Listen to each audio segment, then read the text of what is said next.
In my last video, I theorized how evolution can potentially blur the lines of objective truth by being right in pattern but wrong in detail. But in that video, I neglected the key area that blurs our perception more than any other: tribalism. So today, I want to apply this perspective to tribalism to try and explain its origins, but not in the way that you think, not just by explaining group cohesion and inclusive fitness and all that stuff you probably already know. Instead, I want to take a different perspective. Tribalism is a result of a complex nexus point between cooperation and competition. It is the inevitable outcome of the two acting on each other. And no matter where you start, be it as a cooperative group or as a competitive group, both will inevitably end up in the same place, becoming tribal. Let me explain why. As opposed to traits like personality that fall primarily at the feet of the individual, tribalism is a trait that is shaped by the group and by the individuals that make up that group. See, selection can take place at multiple different levels. It can occur culturally through ideas, individually through genes, and sexually through one gender acting on the other. But in the case of tribalism, primarily two selection pressures are working together at different levels of complexity to create this trait. The individual's interests compete with the group's interests, and they don't always align. Through an evolutionary framework, the primary goal of an individual is to survive long enough to reproduce. Crucially, this doesn't mean the individual is always acting selfishly. It just means the individual is always acting in the best interest of their genes. Sometimes this results in cooperation, sometimes this results in sacrificing for others, and sometimes this results in defecting, even if you're not a psychopath. But this same selection pressure is also occurring at one level of complexity higher, in groups. And specifically, it encodes for group-based strategies, both within groups and between them. The hypothesis being that groups can be thought of as an individual entity in their own right, subject to the same selection pressures as the individual, but with a catch.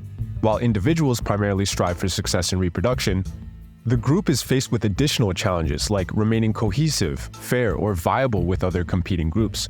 So for the group to remain successful, it has to align itself with individual interests, protect itself from free riders who could potentially undermine the unity of the tribe, and develop loyalty amongst its members. This is accomplished through a shared goal, or more specifically, an identity. But I'm getting ahead of myself. It's inevitable in this scenario that the most loyal groups would be able to outcompete the more selfishly inclined ones. So the different pressures are working together to shape a tribe to become as loyal as possible, because the more loyal the members, the stronger the tribe. The stronger the tribe, the better they are at attaining resources and ultimately fulfilling the needs of the individuals. But this neglects one key problem. Individuals within those groups will still be in competition, and sometimes the needs of some members of the group will not align with the needs of other members of that same group. Of course, if you factor in things like ambition or personality differences or competence, the problem gets exacerbated. And as a result, individuals are under a constant selective pressure to defect for their own interests, a threat that just increases the larger the group gets. In the long run, individuals who choose to cooperate will always benefit more than those who only pursue their own interests. But in group selection, this is not always true. If resources are limited, bonding in smaller groups is more favorable, even if it leads to competition. And even in the case of plentiful resources, if the group gets too large, those who choose to defect can actually benefit more in the long run. So it's a complex problem, with the end result creating a trait shaped by balancing the individual's interests with the group's interests. Which makes me think, why are we not always in conflict? Why are members of a group loyal? Why don't individuals just always defect when it suits their interests? I mean, it doesn't really make any sense. Well, in 2019, Nicholas Seltzer set out to answer these questions. Using a modeling system, he simulated the conditions that would lead to tribalism becoming the predominant method of grouping, to try and figure out why conflict exists. Now, I have to quickly interject. For you to understand the model, you have to understand what agents are. When evolutionary biologists or social scientists run simulations, they use something called agents, which are meant to represent individuals in an environment. Each agent is nested inside a larger community of agents, and each community, which you can think of as a tribe, is shaped by the actions of the individual agents within that tribe. Now, to get back to the model, Seltzer's simulation was based on two core principles. First, multi-level selection was at play. And second, resource distribution was constantly changing over time. Sometimes resources were clustered and scarce, and at other times they were spread out and plentiful. The ecosystem in which this simulation took place was much more akin to a pastoralist society, which is essentially a form of free livestock practice not confined to any specific location. So while it doesn't exactly model hunter-gatherer lifestyles, it does have many similarities. As an example, pastoralist societies are nomadic, and individuals live off the livestock that lives off the land. Second, both trading and tribal conflict have been well documented in these societies, which helps us get a better understanding of the dynamics of tribalism. And finally, other parameters such as gene flow or combat lethality or mate competition and all these other variables were also taken into account. But the model found something that, at least for me, was honestly really shocking. Cooperation leads to a significant increase in conflict. Specifically, when individuals within tribes cooperate more, violent conflicts between tribes actually tend to increase. This is something that completely caught me off guard because it's so counterintuitive. I mean, war is supposed to discourage the evolution of altruism, isn't it? Because these individuals would be foregoing their own interests, sacrificing themselves and their ability to reproduce for a group that they may not even be related to. It's counterintuitive until you realize that while cooperation within a tribe will foster altruism, it will also inevitably lead to loyalty. The way I can explain it is, it's kind of like a game of tug of war. Aggression and cooperation have separate but reciprocal influences on each other, which means being aggressive can actually direct the tendency for others to cooperate, and being cooperative can actually direct the tendency for others to be aggressive. But the cost associated with violence disproportionately affects those who choose to cooperate, which actually leads to a selection pressure against cooperation. And that's because working together and relying on a group can create opportunities for individuals to pursue their own interests. However, despite the costs, cooperation persists because it offers critical advantages in combat situations. Loyalty can strengthen a group's ability to compete with others. And so even those who are selfishly inclined create the opportunity for themselves to pursue their interests by choosing to be loyal, which seems to explain why cooperation within groups actually leads to more conflict between groups. But earlier, I brought up the fact that different patterns of resource distribution were tested in the model as well, to see how this influences tribalism.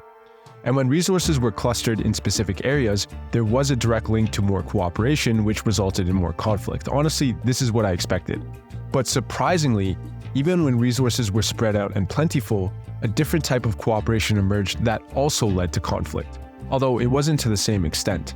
Environments with clustered resources saw smaller tribes succeed through tactical strategies, so mainly through the strength of their loyalty toward each other. And this is born out of necessity.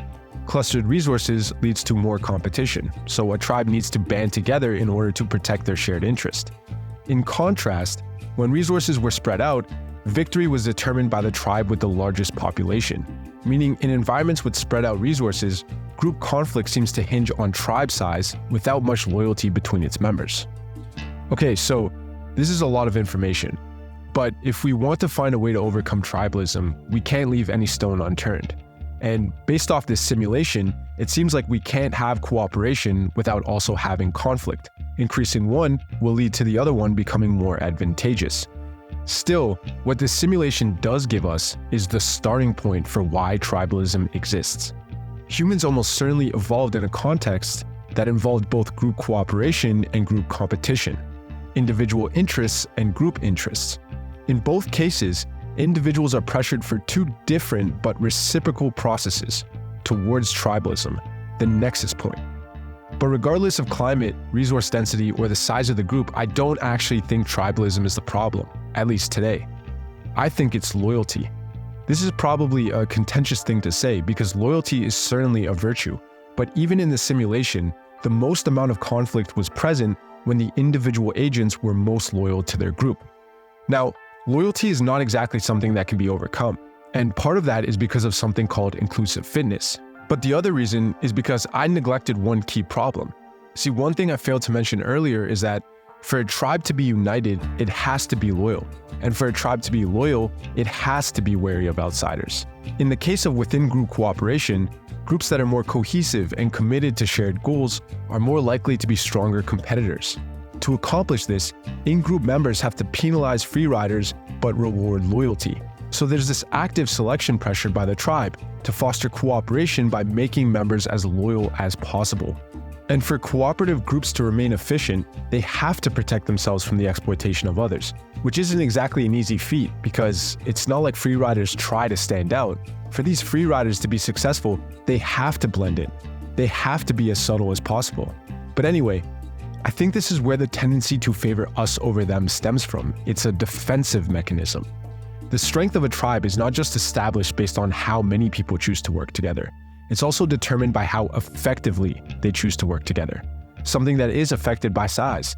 10 people can work together much more effectively than 500, and 500 people create more of an incentive for one person to defect and take advantage of others. So there are a lot of different dynamics involved, all that create this tug-of-war-like pressure from multiple different angles to fragment people into smaller and smaller tribes that are more loyal. But anyway, to make this argument, I have to answer what makes someone loyal. I already touched on two of the reasons why before, but today, these are not what makes us loyal. Think about what makes someone loyal to a sports team or to an ideology or to a country or any other group. It's an identity that shapes the way we think. It shapes what we believe and shapes our outlook on pretty much everything. From anybody on the outside looking in, they would surely think we're insane. But to us, it doesn't feel that way. It feels like we're right, like we're viewing the world the correct way. Which is why in my next video, I'm going to try to tackle this idea. As Nietzsche said, insanity in individuals is rare, but in groups, parties, and nations, it is the rule.